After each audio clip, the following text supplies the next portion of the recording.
Секојдневните пресуди на ВМРО ДПМН, во кои зборуваат за моето наводно незаконско работење, уште еднаш потврдуваат дека не можејќи да ја критикуваат мојата работа и сето она што за Берово и Беровчани се прави, изнаоѓаат некои привидни неправилности кои се всушност работи од секојдневното работење на општината и за кој ни малку не чувствувам да сум сторил нешто што е на штета на органот, а уште помалку на штета на граѓаните.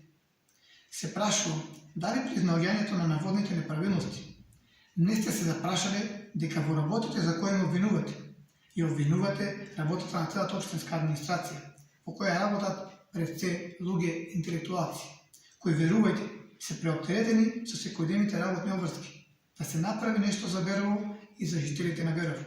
И немаат време во услови на пандемија да се дообјаснуваат и да даваат одговор на вашите празни обвинувања.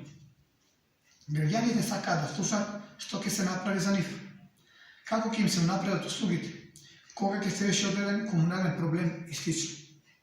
Ние сме мало место, кај што сите се познаваме и штета е на овој начин да се создава омраз, бидејќи, верувајте, со секој ваш прес, одредена група на службеници е директно повредена и се создава непотребен револт.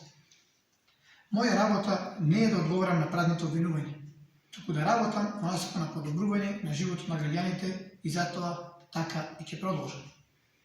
Мултимедијалниот центар е голем капитален проект, кој ќе биде гордост на Берово и кој ќе биде започнат во следниот период. Капиталните проекти не се нешто што никнува преку ноќ. За истиот веќе имаме обезбедено соодветна техничка документација. Работите што се направени и се прават за градот и за подобрување на животот на граѓаните се евидентни и докажавме како се сака Берово со срце. На соочување и дуел сум подготвен во секое време. За се друго сметам дека е излишно и непотребно. Благодарам.